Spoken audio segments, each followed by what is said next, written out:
Answer 100 questions within 10 days ಚಾಲೆಂಜ್ನ complete ಮಾಡೋಕ್ಕಾಗಿಲ್ಲ, ಬರೀ 7 days ಅಷ್ಟೇ ಮಾಡೋಕ್ಕಾಯಿತು. ಅದರಲ್ಲೂ 42 ಕಮೆಂಟ್ಸ್ನ ಅಥವಾ ಕ್ವಶನ್ಸ್ನ ಕವರ್ ಮಾಡಿದ್ವಿ.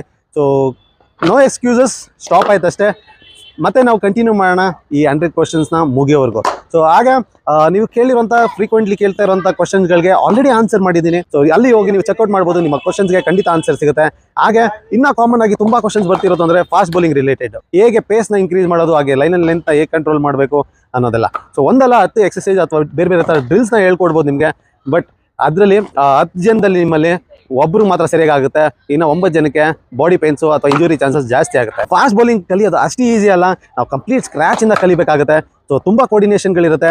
ಹಾಗೆ ನಮ್ಮ ಬಾಡಿನ ನಾವು ಫಾಸ್ಟ್ ಬೌಲಿಂಗ್ಗೆ ಪ್ರಿಪೇರ್ ಮಾಡ್ಕೊಳ್ಳೋದು ಹೇಗೆ, ಟೆಕ್ನಿಕಲ್ ವೈಸು ಯಾವ ರೀತಿ ಟ್ರೈನಿಂಗ್ ಮಾಡಬೇಕು ಅನ್ನೋದೆಲ್ಲ ನೀವು ಯಾರು ಇಮ್ಯಾಜಿನು ಮಾಡದೇ ಇರೋ ಲೆವೆಲ್ಗೆ ಆ ಒಂದು ಕೋಚಿಂಗ್ ಸೀರೀಸ್ನ ತರ್ತಾ ಇದ್ದೀನಿ. ಆ ವಿಡಿಯೋ ಸೀರೀಸು ಆಲ್ರೆಡಿ ಶೂಟ್ ಮಾಡ್ತಾ ಇದ್ದೀನಿ. ಸೊ ಅದು ತುಂಬ ಬೇಗ ನಿಮಗೆ ತಲುಪುತ್ತೆ.